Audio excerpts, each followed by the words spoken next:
Hey, what's up, everyone? It's me, your boy Ryan Flowers, aka Clutch Sports Talk, and welcome to Week 12 edition of NFL Matchups, man. I am back in the saddle tonight, man. We got a lot in store for you guys this evening.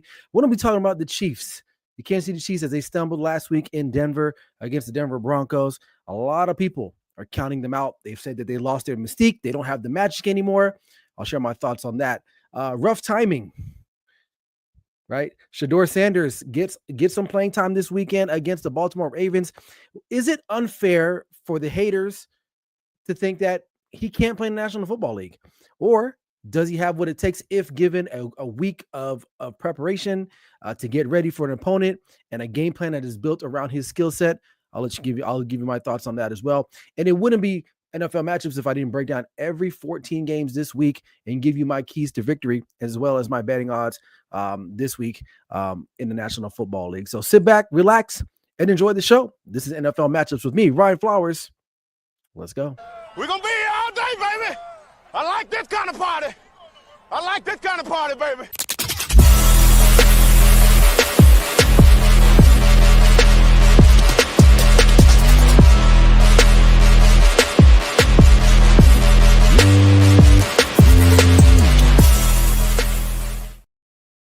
Hey, so welcome back, everybody. Hope you guys are doing all right, man. Happy Tuesday to you all, those watching on Facebook, YouTube. I'm over on TikTok as well, too. Shout out to those there. But before we move forward, make sure if you haven't already, like and follow, man. Like and follow. Subscribe to the YouTube channel right now if you're watching on YouTube. Or if you're watching on TikTok, head on over to YouTube and subscribe to Clutch Sports Talk Podcast and get your NFL matchups as well. Also, check me out on the Grid Network. We have a bunch of other content creators that are doing their thing. Make sure you head over to the Grid Network YouTube page as well and get your dose of NFL action from me and the rest of the content creators that we have there as well. So appreciate it. So, all right. Like I said at the top of the show, man, we're going to be talking about the Chiefs. We're going to talk about Shedeur Sanders, and we're going to get into some matchups. So first things first, let's talk about the Kansas City Chiefs. Obviously, they lost. Now, I believe they're about 5-5, if I'm not mistaken. And they have still a 50% chance of making the playoffs. Obviously, it's going to be hard to win the division the way the Broncos are playing right now and their record. Obviously, that's going to be difficult. But I will say, too, it's not improbable. Is it impossible? I don't think it's impossible. I think it's very likely that they still make the playoffs. But let's talk about what went right a little bit for the Kansas City Chiefs in Denver this past weekend. Now, the offense, although they did not get the scores or the offensive power that they needed towards at the stretch of the game, they were able to muster some points, right? Notably, that 21-yard touchdown pass and catch from Travis Kelce. He looked like pretty much old Kelce back then. It was kind of pretty fun to watch him get down the field like that. Defense had really good stops, especially in the fourth quarter, to give the offense a chance to try to win the game, take the lead. But despite everything that's happening with them right now, everyone is accountable in that locker room. And that's why I feel like in the end, they still have a really good chance of making a deep run into the playoffs right now. What went wrong for them? Obviously, and this is what a lot of people have been talking about, Mahomes just did not look like Patrick Mahomes. How many times have we said, oh man, if there's anyone in the league right now we want with the ball down whatever points you need, 2 minutes, 3 minutes, whatever the case may be, is Patrick Mahomes. Or we need a play from someone. Patrick Mahomes usually can deliver on that. But Sunday, he just didn't get it done. He just didn't get it done. Him and the offense failed to I wouldn't say close out the game, but make notable plays in that game that probably would have sent Denver Broncos packing. Okay. The offense did sputter in some times, and you can tell that he was smart. He was pressed, but he wasn't pressed. He did throw up an interception. I believe it was in the third quarter. Ill-advised throw. Not quite sure what he was doing there. But he didn't look like Patrick Mahomes. And that's okay. And that leads me to this, right? As far as their playoff outlook is concerned, listen, they're 5-5. They're still right in the middle of it right there. They're still in the hunt. It's not doom and gloom for them. They got a big one this weekend, I believe, against the Colts. I'll talk about that game too here later on. But it's listen, again, with the social media stuff and the internet, this is what people got to understand, man. The NFL, and just like any other sport, it's a marathon. And I don't like to jump to conclusions on a week-to-week basis. I like to use information that's given to me, and also not just stats or information, the eye test. Okay, You look at the Chiefs. Yes, they're 5-5, right? Let's break down the losses that they've had. Okay, opening night or opening weekend, you got to go to Brazil. Your one of your better receivers gets hurt. Literally like the first series of the game, he's out. You I wouldn't say they were going to win that game, but they kind of made it a game late, right? They almost won that game. Very close game.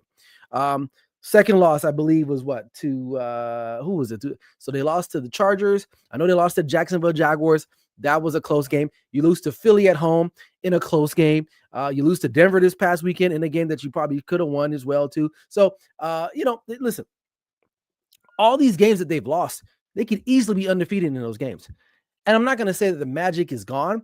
Obviously, some luck does play a part in this, and it happens sometimes. You can easily say the Broncos could be 5-5, right? Look at the games that they've won miraculously. So I'm not going to say that they've lost their magic and that they can't win another Super Bowl or get back in contention, because they absolutely can. Because at the end of the day, as long as Patrick Mahomes, Andy Reid, and the rest of that team has breath, they have life, they're still going to be a team. And I get it. I know it sounds ridiculous because they're not even in the playoffs right now, but the fact of the matter is that they're probably going to get in the playoffs. And if they get in the playoffs, do we still trust Bo Nix? Do we still trust who else right now could be in the playoffs? Maybe the Ravens, right? The way they keep rolling. Or who else is out there?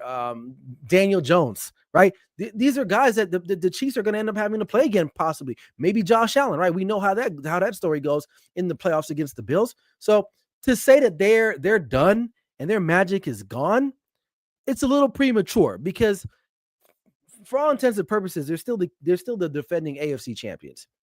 And again, they've lost a little bit of their luster over the last couple years. I will say that. And maybe that Super Bowl loss to the Eagles kind of devastated them, because we've never seen them get just destroyed like that. But this is a good team. This is a veteran-laden team with the Hall of Fame quarterback, Hall of Fame tight end, Hall of Fame head coach, arguably a Hall of Famer defensive coordinator in Spagnuolo. So they're not going to go into the winter night. I'm telling you that right now. And if you believe so, God bless you, because I don't think you understand how this is going to work out. Now, will they win the Super Bowl? I don't know, man. I mean, look, who really guesses the Super Bowl like that? Not a lot of people can. It's very hard. Again, this all goes back to the whole fact that this is a marathon, and you can't just say, oh, well, they lost to Denver, they're pretty much cooked, they don't have it anymore. Because for all we know, they can come back next week, and I believe it's the Colts, and correct me if I'm wrong, and they might blow out the Colts. And a lot of people think the Colts are a really, really good football team. And I think they are pretty good, but let's just be real. Like, it happens, folks. Look at the Eagles. Look how they're winning. A lot of these games they probably could have lost. They could have lost the Cowboys the opening night. They probably should have lost to the Chiefs, right? There's a bunch of games that they probably should have lost, but they ended up winning. And so that's why I can't go off of the win-loss record sometimes. Sometimes I got to trust my own eyes, and I've watched enough football to understand that this is still a good football team. Denver's defense is elite, and Bo Nix actually played pretty consistently this past Sunday, and to me, that was the difference at the end of the day. Now, are we going to see Bo Nix play like that all the time? Probably not, because to me, there's enough film on him that, like, he's not a consistent player. He's still a young guy, only second year in the league, especially second league as a starter. So let's just be real here. So let's just hold back and just gather and be collective with our thoughts and assumptions that this team is pretty much done. I don't think they're done. I still think that they're going to get a chance to make a deep run in the playoffs when, in fact, they do get into the playoffs. So, I mean, overall, this team is not going anywhere anytime soon.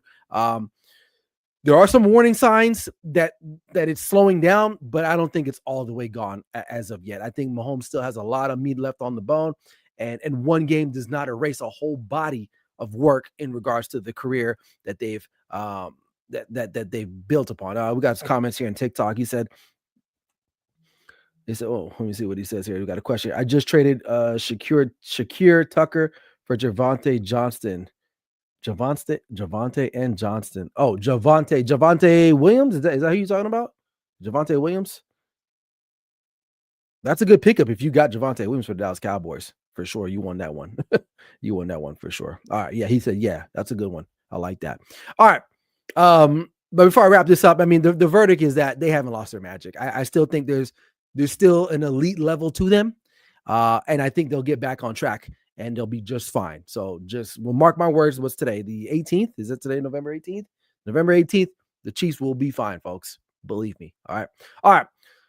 Who will be fine or won't be fine? Shedeur Sanders. He got thrust into the role yesterday, or excuse me, on Sunday against the Baltimore Ravens as the quarterback for the Cleveland Browns.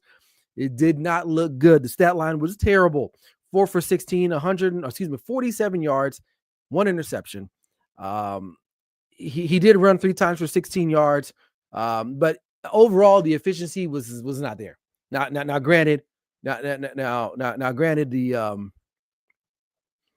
Ravens defense was ready for that. I mean, I know the Ravens defense hasn't been good consistently throughout the year, but they're playing a lot better on this winning streak. That's for sure. And I'll talk about them later on with their matchup. But they were able to stifle him. Every minute he took the snap, every time he took a snap, he just had no time. He just had no time to throw the ball. And here's the argument here. Like, there are a lot of people that love Shedeur Sanders, and there's a lot of people that don't like Shedeur Sanders. And he's a very polarizing individual. It's not that I don't hate him or don't like him. The reality is and I'll share my thoughts. But before I do that, let me just tell you this. Was he at a disadvantage?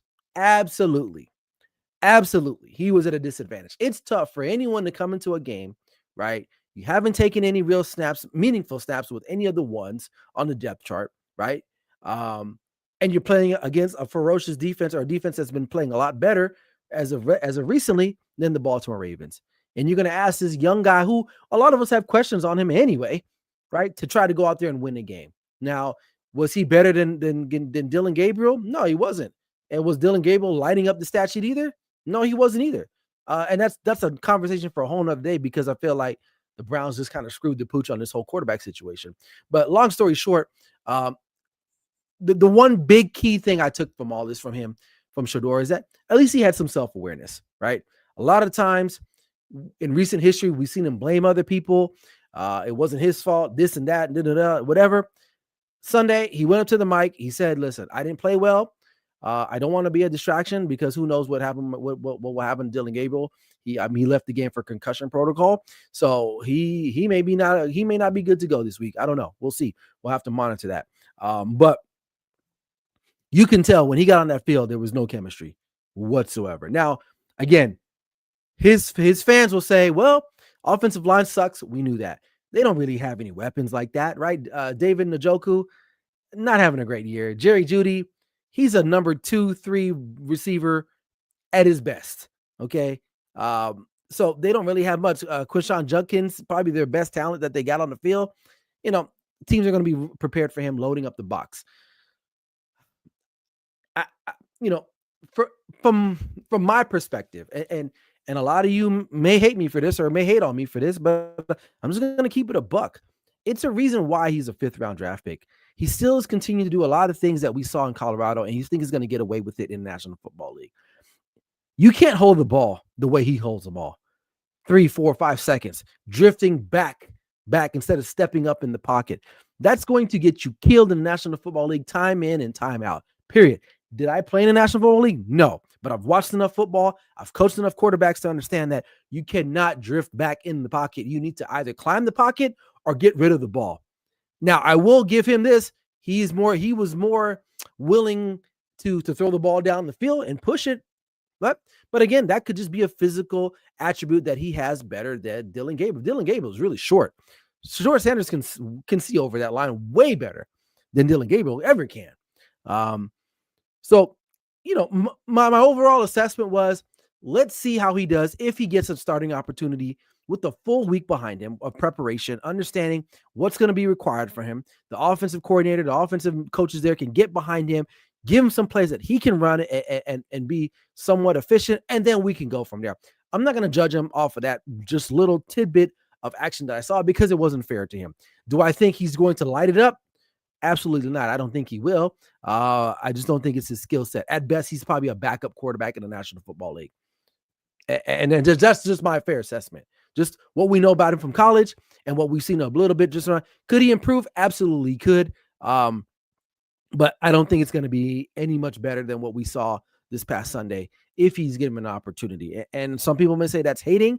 It's not hating. It's just a fact, because this is the biggest problem with Shedeur Sanders. It's not even him. Okay. I think he's a likable guy, a little cocky, whatever, but I think his heart's in the right place. It's his fans. It's his fans. It's because they were crying about, oh, well, he's way better than Dylan Gabriel. He just needs an opportunity. Okay, well, he got an opportunity and he didn't do much with it. Granted, oh, well, then now, oh, the line wasn't good. Oh, this and that. So they keep moving the goalposts. The same way how they were saying that the coaching staff or the Cleveland Browns are moving the goalposts for him. Now his fans are saying they're moving the goalposts. So, like, I don't know which one it is. And I think that's why a lot of people don't like the kid or they want to see him fall or fail because of his fan base. Like they call him prime sexuals. I think that's what I've heard some people refer to his fans as. But it's like he can do no wrong. And the fact of the matter, he's still a young player, man. He's been coached by his dad his whole entire life. He's in a situation now where he has to be coached by somebody else that isn't his father. And sometimes the reality is that Kevin Stefanski is probably not looking to set him up for success like that anyway, because for all we know, Kevin Stefanski may not even be here next year. So, and if that's the case, Shedeur Sanders probably won't even be a Cleveland Brown next year either. Okay. So I don't have these grand visions of him coming in, getting a week of preparation, and then just coming in and lighting it up. And if he does, I'll be the first mofo to come on here and say, you know what? I was wrong, right? But again, just like I talked about the Chiefs, it's a marathon.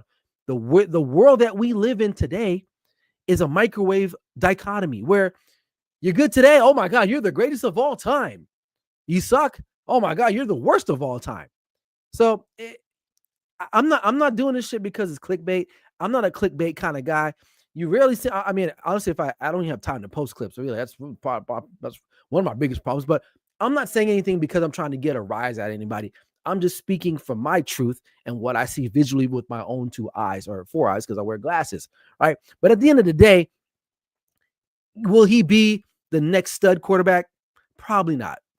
Probably not, because he went to one of the worst franchises that you can possibly go to. And a lot of times you don't recover from that unless you get lucky and you become like a Baker Mayfield and you find the right situation. But look at Baker Mayfield's journey, man. He left Cleveland. He had to go to Carolina, got cut from Carolina. Then he had a cup of coffee with the Rams. Then he landed in Tampa Bay, and now he's thriving a little bit, right? So Sam Darnold, same thing. Went to the Jets, sucked there, right? Went to Carolina himself, right? Didn't work out there.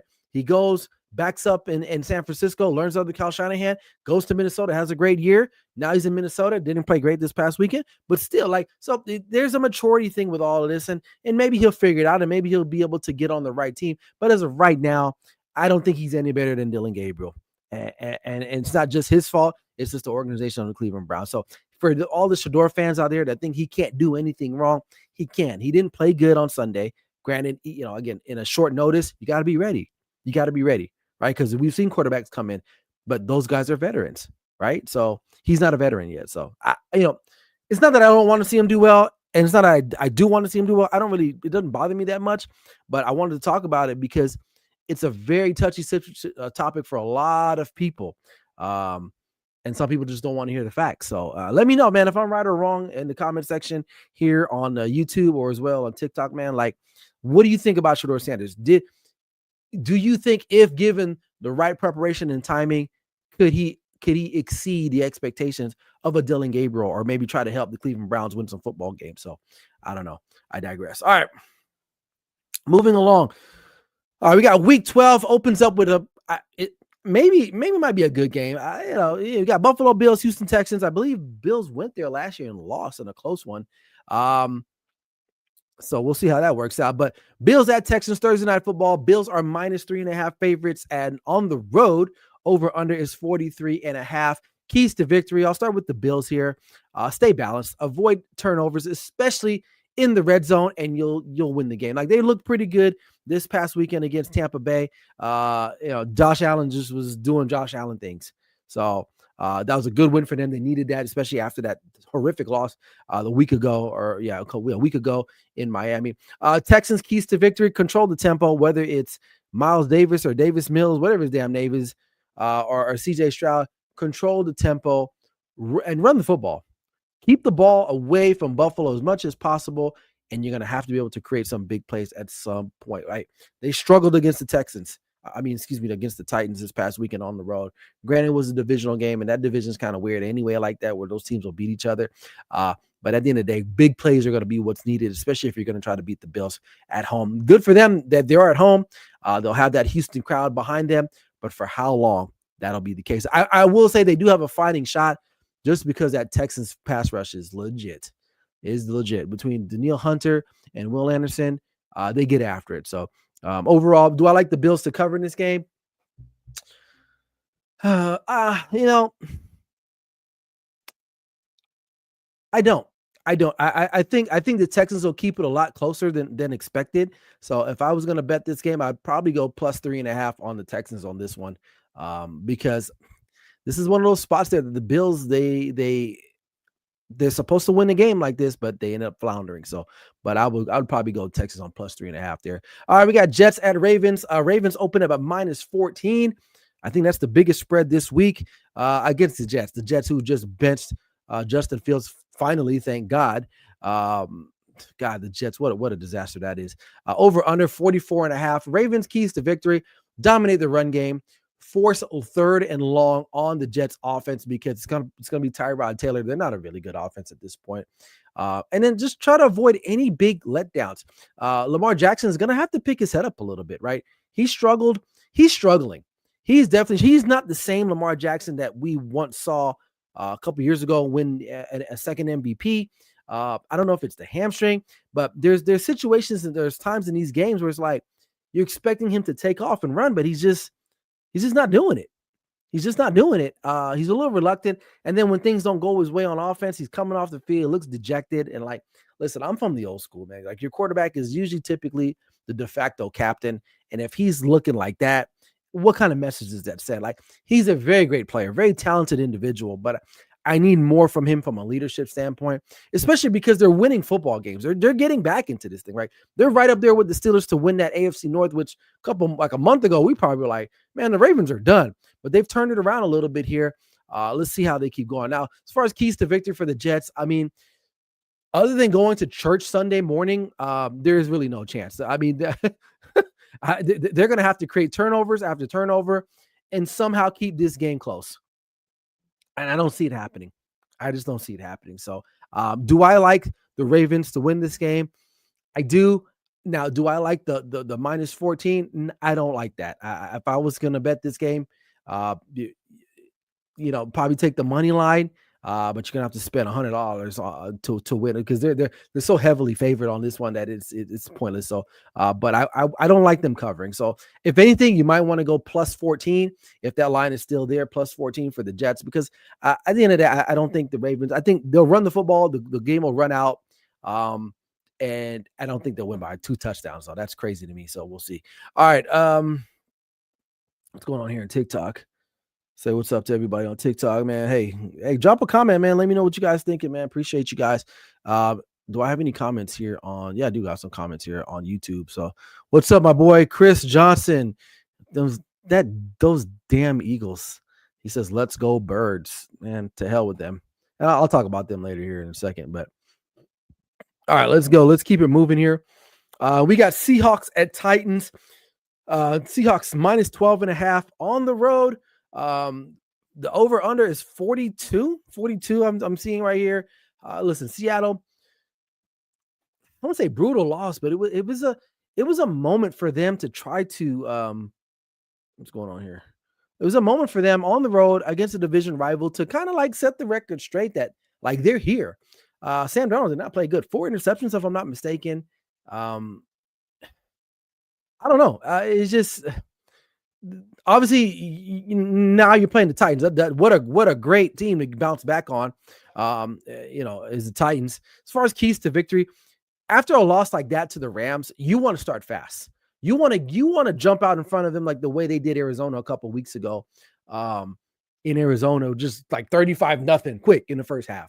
I think if you do that, it rights the ship a little bit. It gives them a little confidence. And I think you're good. As far as Tennessee's concerned, kind of like the Jets, you're gonna have to just kind of, well, number one, you have to keep your quarterback upright because this is one of the best front sevens in the National Football League. It is. If you throw on that tape, they don't have to blitz much. They get after you. The corners are ridiculous. They're so deep at corner. It's pretty remarkable.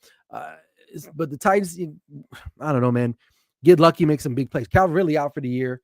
You have no more Tyler Lockett. Really, Tony Pollard is your only real weapon as far as receivers are concerned. You're pretty much cooked. Uh, if there's a team that I think will cover this week, even with a double-digit spread, it's probably going to be the Seahawks. I think that they want to come out on the road back-to-back weeks, but this time in Tennessee and get after it. I do like them. I'll take them. I'll take the Seahawks at minus 12.5. Let's see. We got Patriots at Bengals. Patriots minus 750.5 is the over under. Patriots pretty solid season so far. What, 9 wins? 9 wins, top of the division. They're doing really good, man. They're doing really good right now. So do I believe in them all the way?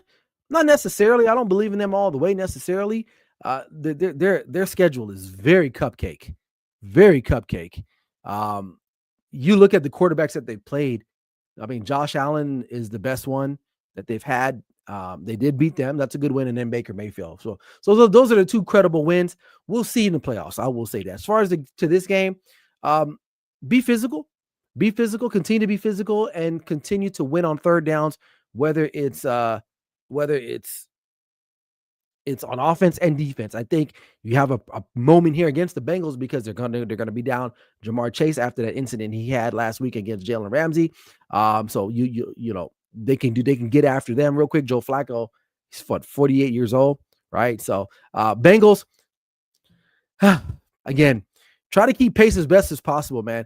And they're gonna have to find a way to generate some explosive plays. As simple as that. No Jamar Chase. So that's going to be a problem. So in the end, if I'm betting this game, I'm going to take the Patriots to cover this game. I think this is a no-brainer for me. My boy Team Zamora says Patriots cover that. That's what he said. Yep, Patriots cover that. I think we're lockstep in that one.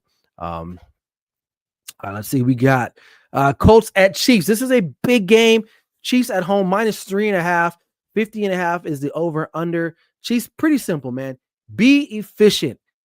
Be efficient. What I would want to see from them is that they get after it early and often on offense. Take that deep shot, get out in front of the Colts, let them play from behind, because the Colts' best asset or their best player is Jonathan Taylor.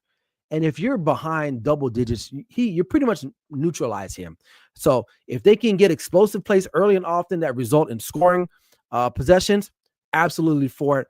I feel like defensively, they're going to have to try to slow down Jonathan Taylor somehow, some way. But I think their offense can help in that regard. Colts themselves hit explosive plays, whether it's Jonathan Taylor, whether it's Tyler Warren, whatever the case may be, get after it. Because if they're chasing, it's not going to be good for them because you won't be able to use Jonathan Taylor. So, but in the end, though, I don't like the Chiefs to lose this one at home. I like them not only to cover, but I like them to just win. Straight up, if you're going to do one or the other, but I think they'll definitely cover. It'll be a good game, but in the end, I like the Chiefs. We got a question here. It's a fantasy question on TikTok. He says, "Should I get the Steelers or Packers backup running back for Pollard?" What was the guy's name for Pittsburgh? Man, it's right at the top of my head. God, I forgot his name. He had a really good game.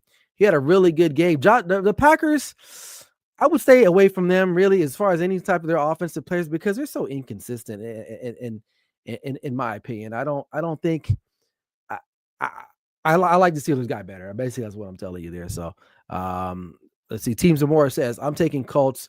Chiefs should be more than 3.5 at home. So really, it's a pickup. Yeah, I would agree with that. I just don't see them losing this game. This is a must-win game. I just kind of put them on this pedestal about 20 minutes ago. They got to win this game. so I'm going with them. I just don't see with their backs against, because you can't go 5-6, man. You can't go 5-6. I think the Colts got a little bit more wiggle room. They can lose a game here and there and still make the playoffs because they'll end up winning that division. But the Chiefs have to keep pace with some of these other teams that have a little better record than them. So I just can't see them losing. All right, we got Vikings at Packers. Oh man, Vikings. JJ McCarthy. It ain't working out, man. I've seen enough, honestly. I feel so bad for guys like Justin Jefferson, this is gonna sound crazy, but it's almost like if you don't do anything within, obviously they may not do nothing this year, but at least next year, you got to get rid of Justin Jefferson, man. And I put him and guys like Max Crosby, superstars that are like on these teams that are not going anywhere anytime soon. Like, and to me, the Vikings, although they were on a trajectory last year, it's like everything is reversed on them over here. But in regards to this game, Packers are favored. They're at home. It's -6.5. Over under 43 in some books. I've seen 41. As far as the Packers are concerned, um, they got to be steady with the offense. Jordan Love has to be more efficient, right? He can't have these weeks where he's like amazing, throw for 400 yards, and then next week he's like barely getting to 100 and something yards at halftime. So he's going to have to be more consistent with that. The injury to Tucker Kraft really throws a wrench in this offensive game scheme for Matt LaFleur and the rest of this Packers team. We already know that their defense is pretty much geared. It's an elite defense. When you add a guy like Micah Parsons and the rest of the defense, they should be good to go. As the Packers are concerned, the Vikings are concerned. Like, with this quarterback play, you're going to have to get him extra possessions because he's not going to be efficient enough to just get your average run-of-the-mill possessions that you would get if you didn't get any turnovers. So this defense is going to, again, Brian Flores and his defense is going to have to put it all on themselves and say, you know what?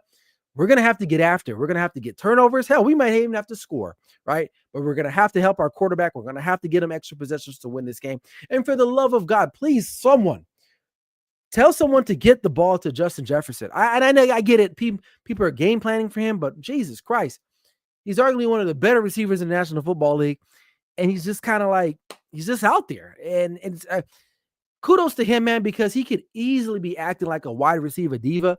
He isn't, and I respect that about him because he knows what he's dealing with. He's got a young quarterback, but for the love of God, Kevin O'Connell, do something. You're supposed to be this offensive guru. Do something. Please. At the end of the day, I do like the Packers to cover at -6.5. So I'll go with them. Teams More says Vikings getting smoked. McCarthy is bad. I agree. He says gotta trade Jefferson away, let him go win somewhere else. Absolutely. It's guys like him, like I said, Max Crosby. Who else is like that? At top of my head, I can't think of anyone like that. That just they're generational talents, but their teams suck.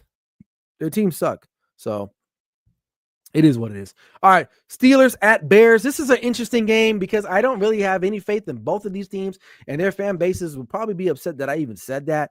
But nonetheless, Bears -3, over under 45.5.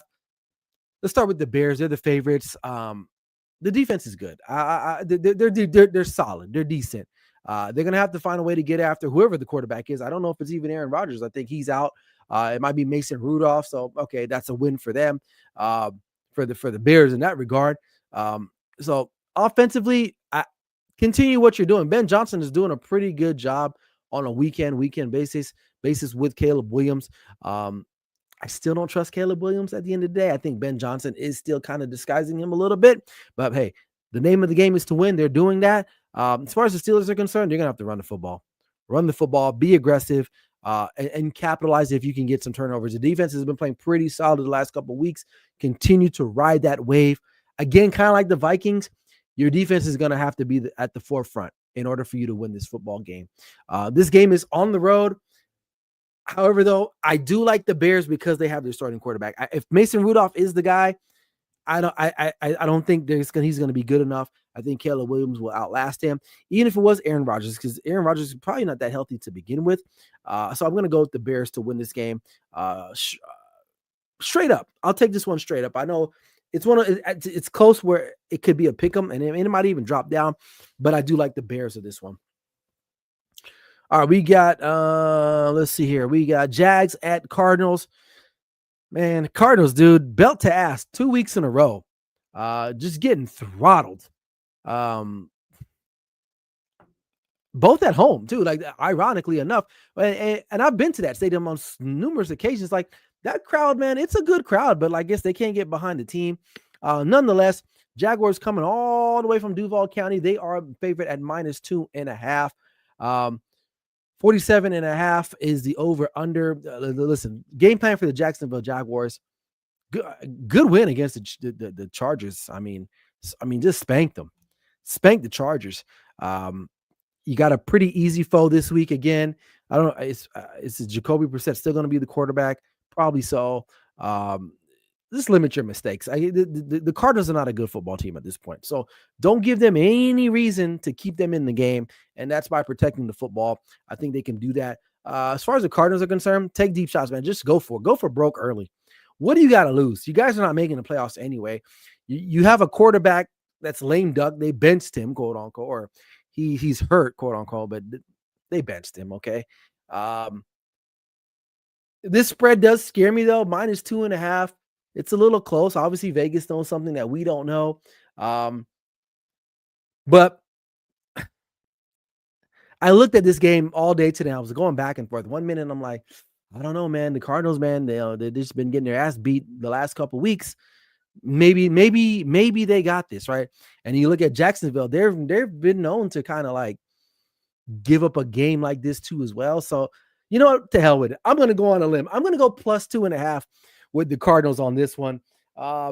They can either lose they can lose the game, or they can actually win this game. So I'm going to go with the plus 2.5 on this one because although the Jaguars did beat the Chargers pretty handily, they're just a team I don't believe in like that. Like if this was if this was like the Niners or something, like I would probably feel more comfortable, right? Because they're well coached. Not to say that Liam Coleman isn't a good coach, but it's something about Jacksonville I don't trust, especially with the whole traveling from the East Coast to West Coast. I know the West Coast, East Coast thing is kind of a thing, but I'm just gonna go on a limb here and just go with the Cardinals at plus 2.5. Though that's my take. Let me know what you guys think on that one. Am I tripping? All right, Browns at Raiders. I mean, you want to talk about the shit bowl? This is the shit bowl. You got Browns. You know, if it's Shedeur, if it's Gabriel, who knows who's starting. Raiders are actually favorite at home on this one. So good thing for the Raiders. Over under 37.5. I can definitely see that. Raiders at the end of the day, Geno Smith, don't turn the ball over, my guy. They got their lunch handed to them last night by my Dallas Cowboys. I wasn't even close. Geno Smith again. It's funny, man. He in this presser last night, he was like, "You just blame me. If your car breaks down, blame me. If your kids get bad grades, blame me." You damn right they're gonna blame you because guess what, bro? They spent a lot of money on you and you just sucked. Now I get it, the talent around you isn't that great either. Your offensive line is in shambles. Your offensive coordinator is terrible. And Chip Kelly and your head coach. Although I do love Pete Carroll, I think time has passed by for him at the end of the day. But in regards to the game itself, limit turnovers, control the ball, run the football if you can. I get it. This is a tough defense you're going to be playing against. You're going to have to try to run the football. As far as the Browns are concerned, whoever the quarterback is, they're going to have to run the football too, which they can. I think they can do that against this Raiders defense. I don't know how in the hell the Raiders are even favored in this game. But again, it's the odds makers here in Vegas. They know something that I don't know. But I'm taking the Browns in this one. This is a no-brainer to me. I think the Raiders are done. They're already booking their flights to Cabo. This season's been done for them for quite some time. The Browns, they got a little juice maybe because you do got a good defense. And maybe if Shedeur does start, maybe it gives them a little energy, right? You know, that they need a team like that. But I'm going to go with the Browns in the quote-unquote upset, which that just sounds weird to me saying that someone is going to upset the Raiders. But I digress. So I'm taking the Browns in that one straight up. All right, let's keep it. We got to keep it moving here. We got, if you're on TikTok, man, hey, make sure you like and subscribe. Make sure you guys do that. If you're watching right now live on YouTube or Facebook, man, make sure you guys like and follow as well, too. And comment, man. Let me know, man. I mean, it's my show, but damn, yeah, you guys can chime in too, man. So appreciate you, those that have chimed in already, like Teams and More, my boy Chris, and all you guys that are watching on TikTok as well. All right, we're going to keep it rolling. We got Falcons at Saints. Falcons. I think this line changed. I think the Saints now are favored, if I'm not correct. But when I pulled it this morning, the Falcons were minus 1.5. Correct me if I'm wrong. Let me guys know what you guys think about that. But listen, Falcons, they're going to, no Michael Penix Jr. He's out for the rest of the year. Kirk Cousins, he's done. This guy's cooked. He hasn't really, granted, he's an older guy coming off an Achilles, hasn't looked that great. And I talk about this with a lot of people. The Falcons have a lot of talent, man. And to me, at this point, it's got to be coaching. I think the coaching staff is gone. I think the GM's going to be gone at the end of the year. Arthur Blank is it Arthur Blank? Yeah, he's missed on some coaches, man. Honestly, Raheem Morris. I mean, that's who you go with. All these other offensive guys out there, and don't get me wrong, I think Raheem Morris is a really good coordinator, but some guys just aren't meant to be head coaches at the end of the day, and he's one of those guys. But long story short, Falcons, if you do have Kirk Cousins, it's got to be heavy on Bijan Robinson. Simple as that. I don't even know if Drake London's going to play. I don't know what his status is, but Bijan. That's who you need to give the ball to. If you're not giving it to him about 15, 16, 17 times, what the hell are you doing? As far as the Saints are concerned, explosive plays. You are at home, which is a good thing for you guys, because that home field advantage gives that team a boost. If you've ever been to the Mercedes Superdome, it's loud, man. It's rocking in there. So at the end of the day, I kind of like the Saints, man. I really do. I like the Saints in this one. Whether the line is to me should be a pick 'em, but I'm gonna go with the Saints in this one. Appreciate my boy CJ. He says great vid. Appreciate you. Team Zamora says Kevin O'Connell is bad. They need to get rid of him. Yeah. Oh, absolutely. I won't say get rid of him, but he's definitely part of the problem too now. I think he needs to be re-examined as well too. But I think he's built up enough collateral to at least get one more year at it. But they got to find a quarterback. Simple as that. All right, Buccaneers at Rams. I believe this is Sunday night. This is a Sunday night game, if I'm not mistaken. Yeah, it is Sunday night game. Buccaneers. They were looking pretty good, and then injuries came into play. Now the Rams are -6.5 at home, looking pretty solid. Good win against the Seattle Seahawks. Over under is 49.5. It's pretty simple for me. The run game is going to be essential as usual, like it is in any offensive game plan, especially for the Rams, because they like play action with Matthew Stafford. And you got good guys like Devontae Adams, Puka Nacua. Your tight ends are pretty solid. I think that's really good. So if they can do that, control the tempo, I think you'll be fine. Buccaneers, they're going to have to be very aggressive early and often. Emeka Egbuka, the rookie wide receiver out of Ohio State, if he's going to give it a go, you got to feed him the ball. If they can run the ball, I think they got to find a way to run the football. I think Bucky Irving is still out, although he's not widely known as a great running back, but God, he fits so well with Tampa Bay and what they want to do. Not having him has definitely made an imprint on their game plan and the rest of their season. And just injuries overall has bitten this team in the butt. I like the Rams, though, to win this game at the end of the day. Someone's asking me on TikTok, trade A.J. Brown and K9 for Egbuka. Oh, yeah, I think so, because at least they're trying to give the ball to Emeka Egbuka. I don't think the Eagles are trying to give the ball to AJ. AJ Brown might have one good game after every 4 or 5 games. So, all right, almost done here. We got Giants at Lions. Lions -9.5. I'm looking at my notes here. -9.5, over under 49.5. Giants, I mean, listen, Jameis Winston, valiant effort last weekend against the Packers. Jackson Dart, I honestly, I wouldn't even play Jackson Dart if I'm the Giants. I wouldn't shut him down necessarily, but I would give him another week. I wouldn't put him up against this Lions team and like Aiden Hutchinson, especially because they're going to be out for blood after losing that game. Now, -11.5 is up there, but if there's a team that can do it, I think it could be the Lions. Now, keys to victory for the Lions, your head coach, don't be stupid. I was talking about this last night with my cousin. We were talking about the game on Sunday night, and I kind of digressed a little bit, but I gotta get this off my chest. That was very negligent by Dan Campbell on Sunday night, going for 4th down conversions like 6 times or something crazy like that. Like, I get it. In life, sometimes you gotta show up and just lay it all on the line. Drop your nuts in front of everybody and say, "Bam, I'm here," right? And there's another time where you got to be like, "Nah, probably not a good time to expose myself at this point." And I think in that game, and him going for it, shortening the field for the Philadelphia Eagles, a team that's struggling offensively, giving him short field, to me was very negligent. Very negligent. Okay. Not kicking a field goal, getting points. What was the final score in that game? 16-9 or something crazy like that? And that was what concerns me with Detroit. I think Dan Campbell has built up a very, very good program there. He's especially because the Lions have been just the doormat in the National Football League for quite some time. But it's that bravado sometimes that gets in the way of actual logical thinking. And I get it because the thing now is analytics, and they're saying that you should go for it. But it's like sometimes it's like, nah, man, we got to take the points, dude. We got to take the points. And they did it, and they ended up losing the game. It wasn't because the referee made a bad call at the end of that game. Dan Campbell lost that game for his team at the end of the day, in my opinion.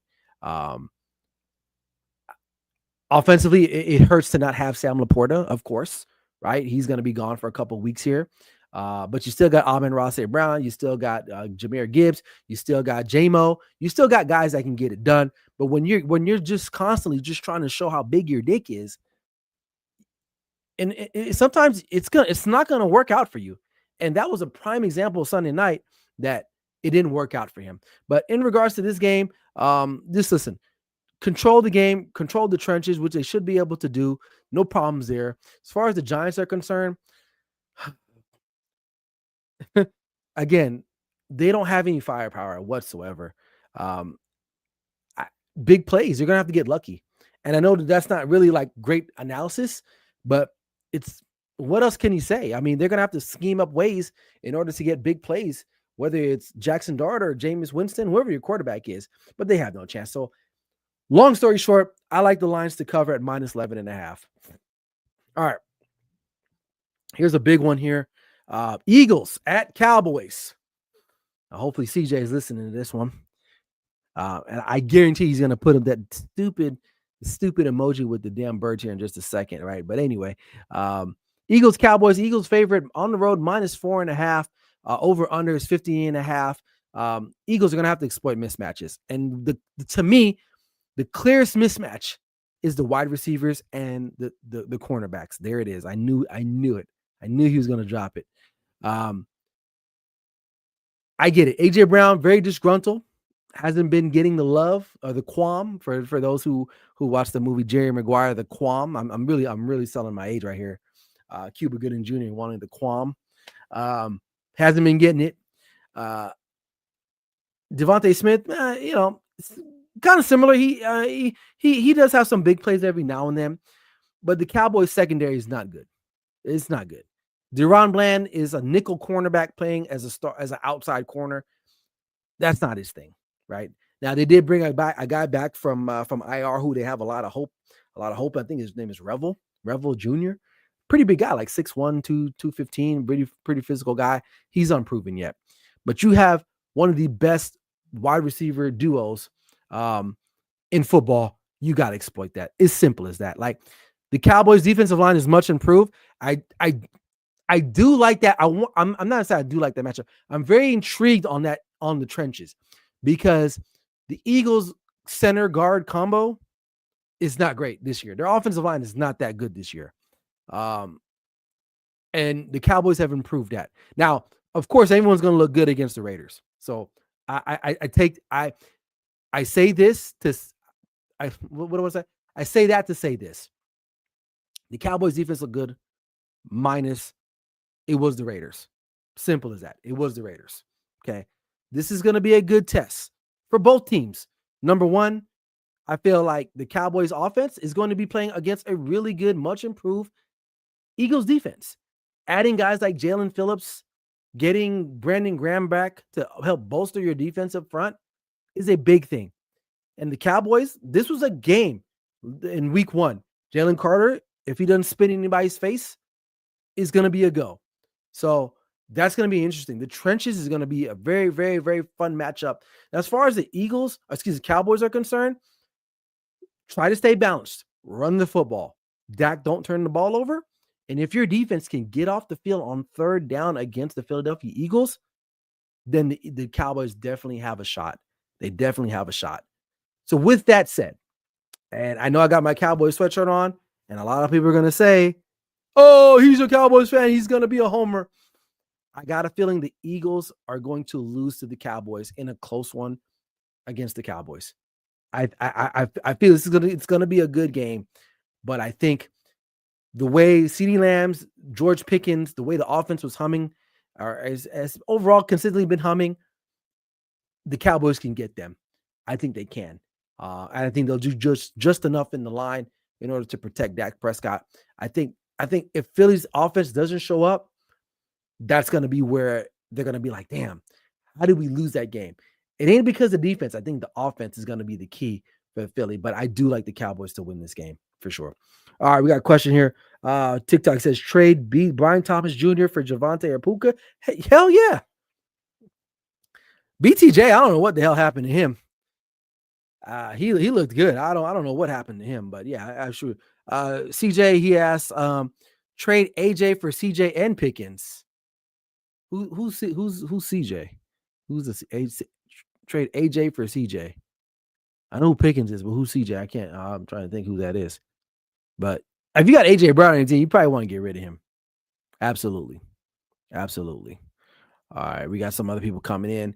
I can't pronounce your name, but Derpy. He's got Bills. He's like the Ravens. He likes the Bears. He likes the Pats. He likes the Lions. Oh, CD. He meant to say CD. Okay. And then Deep. He what's his name? Derpy likes the Packers. All right. Our last game for our wrap up. Get up out of here, folks. Panthers at 49ers. This is going to be a good game. I think it's going to be a very fun game to watch. I get it. You got Bryce Young versus Brock Purdy. I don't think anyone ever circled that and said, man, must see TV. I doubt that. But Panthers, 1 week, you beat the Packers, then you lose to the Saints, then you go on the road and win another game. So it's kind of like in a tough divisional game against the Atlanta Falcons. 49ers, to me, man, I give a lot of respect and credit for their coaching staff. The way they get every ounce of performance and efficiency out of the guys that they have left who isn't on IR is remarkable. And that's why they're favorite. Even beside all that, they're favorite, man. Minus 6.5, over under 47.5. If the Niners can just get off the field, get their defense off the field, maybe get some turnovers, keep the offense balanced within McCaffrey and Kittle, they should be all right. Panthers, take some deep shots because you're playing against some backups, right? And they're going to have to just be aggressive. They're just going to have to be aggressive in their approach offensively. But in the end, I have a lot of respect for the 49ers. So I have them winning this game at home, which I think this will be a good game. I think it's going to come down to the last moment, but I do like the 49ers in this game. All right, last question here on TikTok. He said, should I trade Henderson, McMillan, or Olave in a flex? No, I think you keep Henderson. McMillan, it's hard, man, because of the quarterback play. He's not a consistent player to me, in my opinion. I think he's a good player, but not consistent. But I definitely you would keep Henderson. Olave is a tough one too, just because of your quarterback play. He is your best. If that's all you got, at least that's the Saints. That's all they got really, because they traded the other guy away to Seattle. Shaheed is that name Shaheed? But yeah, that's my thoughts on that as well. So, all right, final comments in the chat here on YouTube. They got what was that? Derpy likes the Eagles, Falcons, Rams, and 49ers. So for the most part, I agree, except for the Cowboys and Eagles game. I'm gonna go on a limb here and take the Eagles. I take the Cowboys. I think in an upset. I think the Cowboys have something to prove. And the Eagles just kind of been getting by. And not to say that they're not a good team, but I feel like they've just been kind of getting by. So I think that ends Sunday in Dallas. So, all right. Well, man, that's all I got, man. That's the show for this evening, man. Appreciate you guys for tuning in, whether it was on TikTok or here on YouTube or Facebook. Man, if you haven't already, subscribed to my YouTube channel, man. That's where I want all you guys to start funneling over there, man. Make sure you guys go ahead and do that. Subscribe. You guys see that there in the bottom, man. And check me out too, as well on the Grid Network. Also on Spotify as well. Clutch Sports Talk Podcast, or excuse me, you can check me out on the Grid Network on Spotify as well. Immediately after this show airs, it'll be available here shortly. I'll make sure I get that out to you guys as well. So other than that, I will be back. You know what? I might just not next week, Tuesday, because next week is Thanksgiving. we'll probably just do a Thanksgiving special, NFL matchups Thanksgiving special. We'll break down the games early that morning before the Turkey Day games get going, and we'll get the rest of them going as well to the rest of the slate of games for Week 13. So, other than that, make sure you guys tune into my Instagram page. That's where I do announce a lot of things going on there. But hey, appreciate you guys chiming in, taking some time out of your day. I'm your boy Ryan Flowers, aka Clutch Sports Talk. Like I always say, never settle till the work is done. I'll see you guys next week.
Clutch Sports Talk. Let's go.